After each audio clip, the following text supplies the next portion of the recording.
Money laundering, foreign exchange act 1947 की violation, virtual currency की dealing Pakistan में। जितने भी लोग क्रिप्टो करेंसी में डील करते हैं उनके लिए वीडियो बहुत अहम है कि आपको कानून और आइन पता होना चाहिए ताकि आपके साथ कोई ज्यादती ना कर सके। पहली चीज, क्या वर्चुअल करेंसी में डील करने का मतलब है कि आप मनी लॉन्ड्रिंग कर रहे हैं? क्या बिटकॉइन खरीदना, टेनअप कॉइन खरीदना या किसी भी किस्म की P2P पे ट्रेडिंग वगैरह करना, किसी भी एक्सचेंज पे काम करने का मतलब ये है कि आप मनी लॉन्ड्रिंग कर रहे हैं? पहली चीज ये है, मनी लॉन्ड्रिंग का मतलब ये नहीं होता कि आप मुल्क से बाहर पैसे भेज रहे हैं। मनी लॉन्ड्रिंग का मतलब होता है कि आपके पास चोरी का काला पैसा है और आपने उसके कलर को चेंज करने के लिए कि दुनिया को ना पता चले या हुकूमत को ना पता चले या इदारों को ना पता चले कि आपके पास काला पैसा था, आपने गाड़ी खरीद ली, प्राइस बॉन्ड खरीद लिया, आपने घर खरीद लिया, या आपने बिटकॉइन खरीद लिया, या टेनअप कॉइन खरीद लिया, या आपने इथीरियम खरीद लिया। ये मनी लॉन्ड्रिंग है। या आपके पाकिस्तानी बैंक अकाउंट में किसी ने पैसे भेजे किसी भी कॉइन को खरीदने के लिए, ठीक है, और आपको पता था कि ये अपने काले पैसे को सफ़ेद करना चाहता है। आपकी इंटेंशन क्या थी कि यार ये जो इसका काला पैसा है इसको सफ़ेद करने के लिए मैं से कोई क्रिप्टो करेंसी बेचता हूँ, कोई वर्चुअल करेंसी बेचता हूँ, और जो पैसा मेरे बैंक अकाउंट में आएगा वो फिर इसका पैसा सफ़ेद हो जाएगा।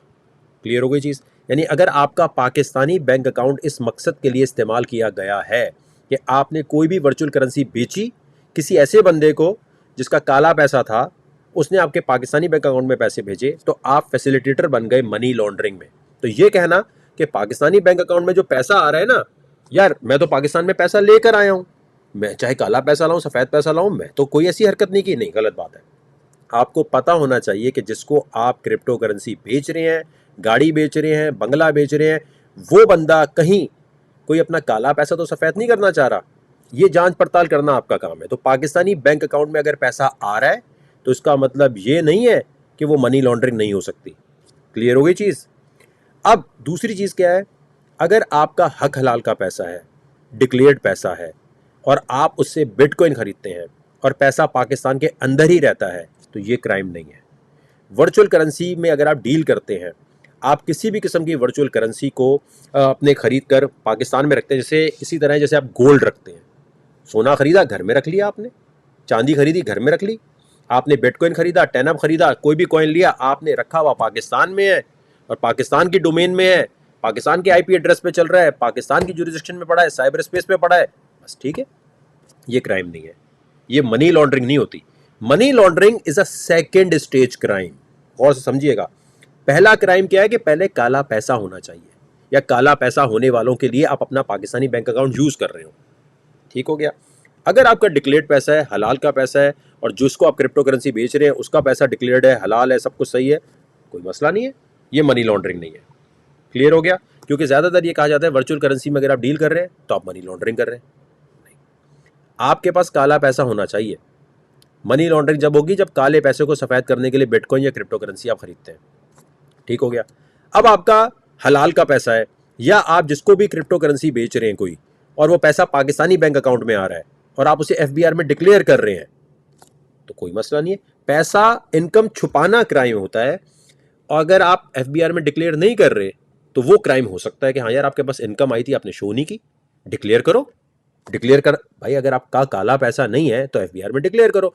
जो बंदा पाकिस्तानी बैंक में पैसा ला रहा है, हक हलाल तरीके से लेकर आ रहा है, सोर्स ऑफ इनकम क्लियर है उसकी, सोर्स ऑफ इनकम जो है डूबियस नहीं है, सोर्स ऑफ इनकम जो है वो इलीगल किसी सोर्स ऑफ इनकम से नहीं आ रहा, और वो एफबीआर में डिक्लेयर कर रहा है और जो भी टैक्स बनता है वो दे रहा है, तो आप क्लियर हो जाते हैं। मनी ट्रेल क्लियर हो गई, हर चीज़ क्लियर हो गई।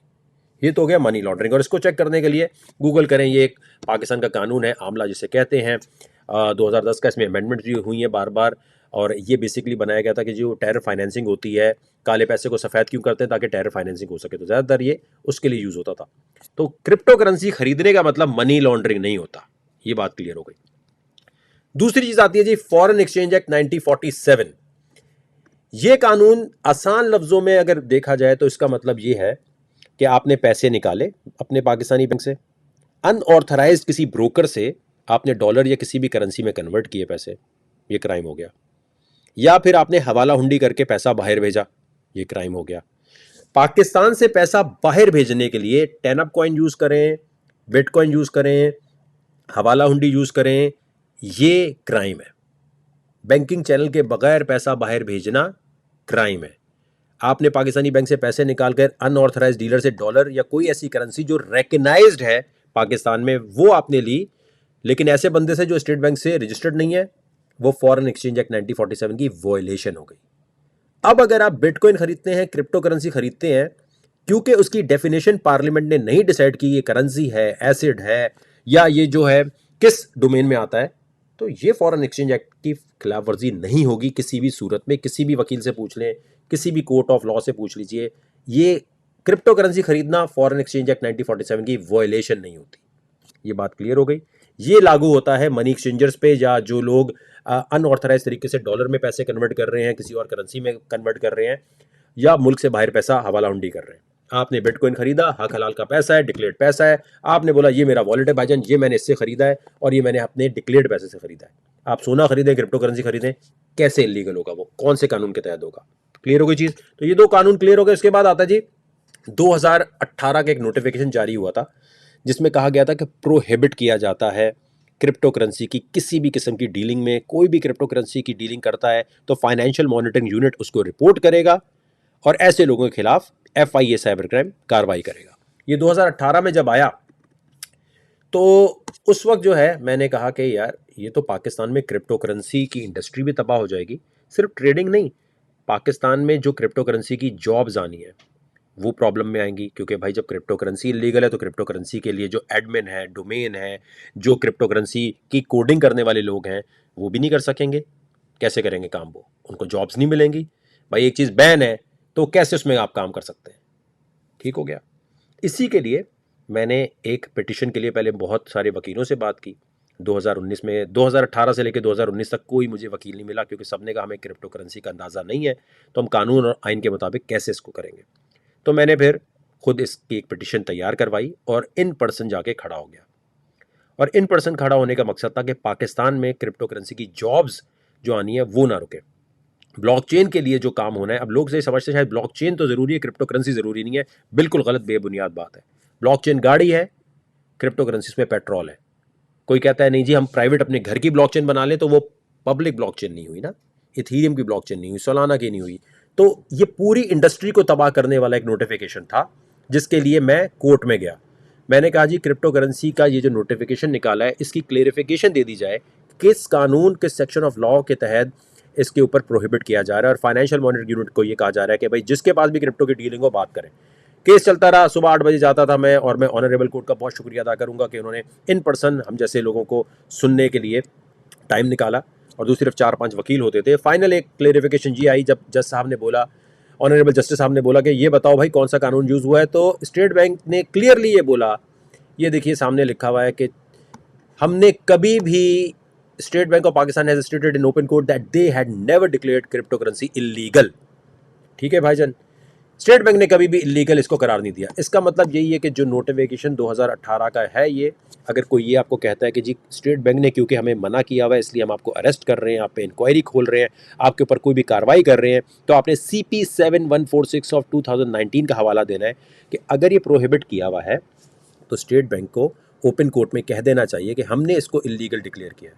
अगर ये इलीगल डिक्लेयर करने का बोलते हैं तो इनको सेक्शन ऑफ लॉ बताना पड़ेगा कि क्रिप्टो करेंसी की डेफिनेशन पार्लियामेंट ने क्या दी है जिसकी वजह से इसको इलीगल डिक्लेयर किया जा रहा है। तो 2018 का ये नोटिफिकेशन कहीं भी अगर इस्तेमाल होता है तो आपने CP 7146 ऑफ 2019 का इस्तेमाल करना है और बताना है कि जी ये बताइए कि कैसे इलीगल है।